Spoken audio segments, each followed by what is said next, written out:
শক্ত হাতে সেই লোকগুলোকে দমন করতে হবে, আপনাদের শক্ত হাতে সেই লোকগুলোর বিরুদ্ধে আপনাদেরকে ব্যবস্থা নিতে হবে। কেন নিতে হবে, কেন আপনাদেরকে এই কথাটি বলছি? অনেক ষড়যন্ত্র শুরু হয়েছে, যেটি হচ্ছে এই বাংলাদেশের বিরুদ্ধে, বাংলাদেশের স্বাধীনতার বিরুদ্ধে, সার্বভৌমত্বের বিরুদ্ধেও ষড়যন্ত্র অব্যাহত রয়েছে, থেমে যায়নি। স্বৈরাচার পালিয়ে গেছে, স্বৈরাচারের মাথা পালিয়ে গিয়েছে, কিছু কিছু ছোট ছোট মাথাও পালিয়ে গিয়েছে, কিন্তু লেজ শরীরের অনেকাংশ অবশিষ্ট রয়ে গিয়েছে। তারা কিন্তু ভিতরে ভিতরে ষড়যন্ত্র করছে। কাজে আপনাদেরকে এই ব্যাপারে অ্যালার্ট থাকতে হবে। ষড়যন্ত্রের অংশ হিসাবে আমাদের ভিতরে অনেক এজেন্ট ঢুকিয়ে দিয়েছে, এইগুলা ব্যাপারেও আমাদেরকে অ্যালার্ট থাকতে হবে। আওয়ামী লীগ সরকারের টানা 15 বছরের শাসনামলে অসংখ্য গুম ও হত্যার ঘটনা ঘটেছে। এসব ঘটনায় ক্ষমতাসীন দলের নেতাকর্মী ও তৎকালীন প্রশাসনই শুধু নয়, বরং প্রতিবেশী দেশ ভারতীয় কর্তৃপক্ষের জড়িত থাকার প্রাথমিক প্রমাণও মিলেছে। আসিফ নজরুল স্যার, আপনাকে এখানে বসিয়েছি আমরা, স্বরাষ্ট্র উপদেষ্টা মহোদয়, আপনাকে আমরা এখানে বসিয়েছি, ছাত্র জনতা বসিয়েছে, এ দেশের জনগণ বসিয়েছে আপনাকে। আপনাকে অন্য কেউ বসাই নেই। শেখ হাসিনার দাবিদারি করার জন্য আপনাকে এখানে বসানো হয় নাই। আমরা 15 বছর যাবত লড়াই করে আসছি, কত মানুষ আমাদের নিখোঁজ হয়েছে, গুম হয়েছে, কল্পনা করতে পারেন। সুতরাং বাংলাদেশে এখন আমরা যে মেসেজটা এখন স্পষ্ট করেছি, অবশেষে লাইনে আসছে আসিফ নজরুল। লাইনে না আসে তো উপায় নাই, লাইনে আসতেই হবে তাকে। সে কি মনে করছে যে শেখ হাসিনার মতো যেটা করি সেটাই করে যাবে, বাংলাদেশের জনগণ চুপ করে মেনে নেবে? নো। প্রিয় দর্শক, এবার দেশ চালাতে ব্যর্থ হচ্ছেন অন্তর্বর্তীকালীন সরকার। যতদিন যাচ্ছে ততই সমালোচিত হচ্ছেন এই ইউনূসের অন্তর্বর্তীকালীন সরকার। দর্শক, এবার কয়েকজন উপদেষ্টার কথাবার্তার কোনো ঠিক নেই। এবার উপদেষ্টা আসিফ নজরুলের ভয়ঙ্কর চক্রান্ত ফাঁস করলেন সাংবাদিক ইলিয়াস হোসেন। সাংবাদিক ইলিয়াসের প্রতিবেদনের পর থেকেই সারা দেশে তোলপাড় সৃষ্টি হয়েছে আসিফ নজরুলকে নিয়ে। দর্শক, এবার আসিফ নজরুল ইস্যুতে মুখ খুললেন তারেক রহমান ও বিএনপি। এবার আসিফ নজরুলকে কঠিন হুঁশিয়ারি বার্তা দিলেন তারেক রহমান। তিনি বলেন, বাংলাদেশ নিয়ে আমরা কাউকে খেলতে দেব না। দর্শক, আজকের ভিডিওটি খুবই গুরুত্বপূর্ণ হতে চলেছে, তাই না টেনে সম্পূর্ণ ভিডিওটি দেখতে থাকুন এবং এই চ্যানেলে আপনি নতুন হয়ে থাকলে চ্যানেলটি সাবস্ক্রাইব করে আমাদের সাথেই থাকুন। তো চলুন দর্শক, কথা না বাড়িয়ে আমরা মূল ভিডিওতে যাই। কোটি কোটি মানুষের যখন প্রত্যাশা থাকে, তখন সেই দায়িত্বটি কিন্তু অনেক বড় থাকে। সবচেয়ে বড় সফলতা কি? আমার এই প্রায় 35 বছরের রাজনীতির অভিজ্ঞতার আলোকে আমি যেটা মনে করি, দলের সবচেয়ে বড় সফলতা হচ্ছে মানুষের আস্থা অর্জন।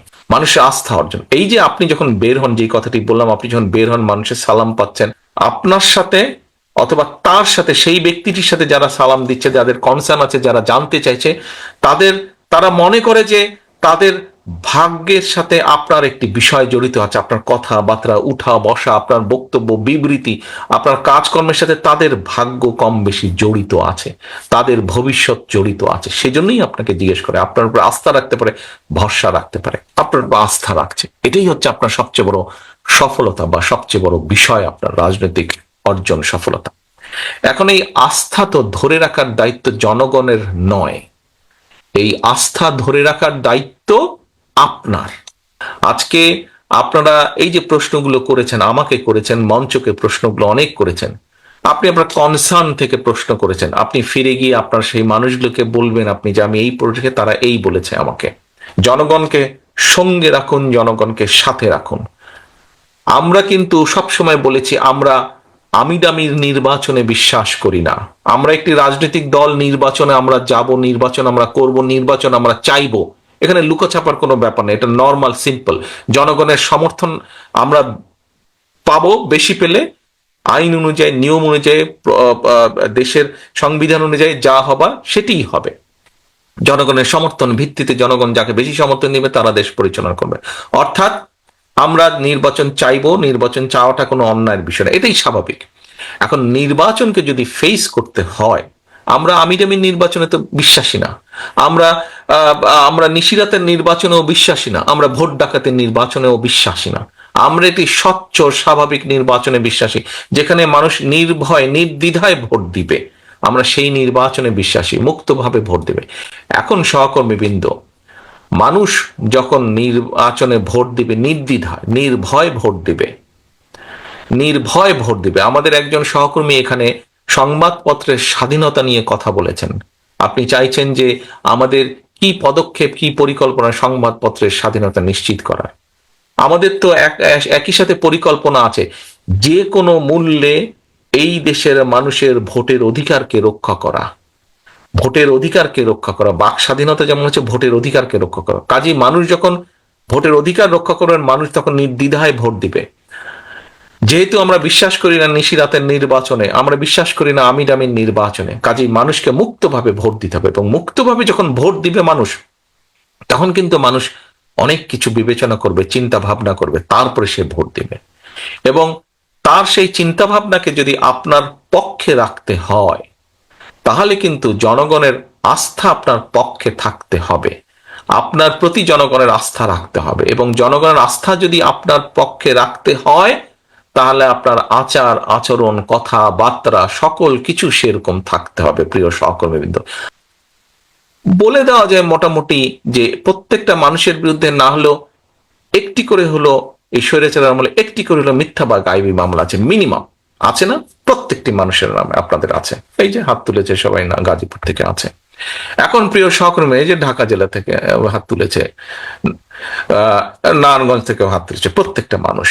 এখন এই যে বিগত 15 বছর আপনারা এত অত্যাচার, নির্যাতন, মিথ্যা মামলা, গায়েবী মামলা সহ্য করেছেন, আমাদের বহু নেতাকর্মী আছেন, বহু নেতাকর্মী আছে যাদের স্বজন মারা গিয়েছে, আপনজন বাবা মা মারা গিয়েছে, তাদেরকে হ্যান্ডকাফ পরিয়ে জানাজায় নিয়ে গেছে। আমাদের সহকর্মীবৃন্দ হ্যান্ডকাফ পরা অবস্থায় হাসপাতালে ফ্লোরে মৃত্যুবরণ করেছে। আমাদের সহকর্মীবৃন্দ হাত করা অবস্থায় জেলের ভিতরে মৃত্যুবরণ করেছে। যেই দলের নেতাকর্মীরা এত অত্যাচার নির্যাতন সহ্য করে এই পর্যন্ত আপনারা এসেছেন, এই পর্যন্ত দলের ঐক্যকে ধরে রেখেছেন, এই পর্যন্ত জনগণের আস্থাকে ধরে রেখেছেন, আমাদের ভেতরে যদি কেউ নিজের স্বার্থ হাসিলের জন্য এই আস্থাকে আঘাত করে, এই আস্থাকে, বিশ্বাসকে, জনগণের আস্থা বিশ্বাসকে নষ্ট করে নিজের স্বার্থ সিদ্ধির জন্য, ব্যক্তিগত স্বার্থ সিদ্ধির জন্য, আমার অনুরোধ থাকবে আপনাদের সহকর্মী হিসেবে, প্রত্যেকের কাছে অনুরোধ থাকবে, আপনাদের নেতা হিসেবে আপনাদের প্রত্যেকের প্রতি আমার নির্দেশনা থাকবে, শক্ত হাতে সেই লোকগুলোকে দমন করতে হবে। আপনাদের শক্ত হাতে সেই লোকগুলোর বিরুদ্ধে আপনাদেরকে ব্যবস্থা নিতে হবে। কেন নিতে হবে? কেন আপনাদেরকে এই কথাটি বলছি? জনগণের আস্থার ভিতরে আমাদেরকে থাকতে হবে, এবং সে কারণে আমাদের প্রত্যেককে আমাদের অবস্থান থেকে যেটি সঠিক সেই কাজটি করতে হবে, যেটি অনৈতিক, যেটি খারাপ কাজ, সেটিকে আমাদের ত্যাগ করতে হবে, সেটির বিরুদ্ধে আমাদের প্রতিবাদ গড়ে তুলতে হবে, সেটির বিরুদ্ধে আমাদেরকে শক্ত অবস্থান নিতে হবে। কিছুক্ষণ আগে একটি কথা বলেছিলাম যে রাজনীতিবিদ হিসেবে, রাজনীতি কর্মী হিসেবে, রাজনৈতিক দল হিসেবে সফলতা কি? পিছনে যখন জনগণ থাকে। অনেক ষড়যন্ত্র শুরু হয়েছে, যেটি হচ্ছে এই বাংলাদেশের বিরুদ্ধে, বাংলাদেশের স্বাধীনতার বিরুদ্ধে, সার্বভৌমত্বের বিরুদ্ধেও ষড়যন্ত্র অব্যাহত রয়েছে, থেমে যায়নি। স্বৈরাচার পালিয়ে গেছে, স্বৈরাচারের মাথা পালিয়ে গিয়েছে, কিছু কিছু ছোট ছোট মাথাও পালিয়ে গিয়েছে, কিন্তু লেজ শরীরের অনেকাংশ অবশিষ্ট রয়ে গিয়েছে। তারা কিন্তু ভিতরে ভিতরে ষড়যন্ত্র করছে। কাজে আপনাদেরকে এই ব্যাপারে অ্যালার্ট থাকতে হবে। ষড়যন্ত্রের অংশ হিসাবে আমাদের ভিতরে অনেককে এজেন্ট ঢুকিয়ে দিয়েছে, এইগুলা ব্যাপারেও আমাদেরকে অ্যালার্ট থাকতে হবে। সহকর্মীবৃন্দ, আগামী যে বাংলাদেশে 2025 সালের শেষে নির্বাচনের উদ্যোগ নিয়ে যা বলল যুক্তরাষ্ট্র। সম্প্রতি জাতির উদ্দেশ্যে দেওয়া ভাষণে অন্তর্বর্তী সরকারের প্রধান উপদেষ্টা ডক্টর মোহাম্মদ ইউনূস বলেছেন, 2025 সালের শেষ দিকে অথবা 2026 সালের শুরুতে দেশে ত্রয়োদশ জাতীয় সংসদ নির্বাচন অনুষ্ঠিত হতে পারে। অন্তর্বর্তী সরকারের নির্বাচনের এই উদ্যোগের প্রসঙ্গটি এবার উঠে এসেছে মার্কিন পররাষ্ট্র দপ্তরের নিয়মিত প্রেস ব্রিফিংয়ে। স্থানীয় সময় বুধবার 18 ডিসেম্বর মার্কিন পররাষ্ট্র দপ্তরের নিয়মিত ব্রিফিংয়ে এক প্রশ্নের জবাবে বাংলাদেশের নির্বাচনের উদ্যোগকে স্বাগত জানান পররাষ্ট্র দপ্তরের উপপ্রধান মুখপাত্র ভেডেন্ট প্যাটেল। ব্রিফিংয়ে জানতে চাওয়া হয়, 2025 সালের শেষ অথবা 2026 সালের শুরুতে নির্বাচন আয়োজনের ঘোষণা দিয়েছে বাংলাদেশের অন্তর্বর্তী সরকার। এ বিষয়ে যুক্তরাষ্ট্রের অবস্থান কি? জবাবে মুখপাত্র প্যাটেল বলেন, বাংলাদেশের অন্তর্বর্তী সরকার নির্বাচন আয়োজনের যে প্রতিশ্রুতি ঘোষণা দিয়েছে সেটাকে আমরা স্বাগত জানাচ্ছি। এতে বাংলাদেশের জনগণ তাদের নেতৃত্বকে বেছে নেওয়ার সুযোগ পাবে। নির্বাচন আয়োজনের সময় নির্ধারণ এমন একটি বিষয় যেদিকে আমাদের অব্যাহত পর্যবেক্ষণ থাকবে। পুরো প্রক্রিয়া জুড়ে আইনের শাসন, একইভাবে গণতান্ত্রিক মূলনীতির বাস্তবায়নকে আমরা উৎসাহিত করছি। পুরো বিশ্বে শান্তিপূর্ণ উপায়ে অবাধ ও সুষ্ঠু নির্বাচন আয়োজনের পক্ষে আমাদের অবস্থান। গুমের ঘটনায় সাবেক প্রধানমন্ত্রী শেখ হাসিনার জড়িত থাকার প্রমাণ পেয়েছে গুম কমিশন। বাংলাদেশে গুমের ঘটনায় জড়িতদের বিরুদ্ধে যুক্তরাষ্ট্র এর আগে নিষেধাজ্ঞা আরোপ করেছে। এ বিষয় নিয়ে আপনার মন্তব্য কি? এ বিষয়ে প্যাটেল বলেন, বাংলাদেশে বিগত 2 দশকে যেভাবে শত শত মানুষ জোরপূর্বক গুমের শিকার হয়েছে তাতে আমরা গভীরভাবে উদ্বিগ্ন। জোরপূর্বক গুম হচ্ছে মানবাধিকারের চরম লঙ্ঘন। গুমও আটক করে রাখার কারণে ভুক্তভোগীর পরিবার মানসিক যন্ত্রণা এবং অনিশ্চয়তায় ভুগেছেন।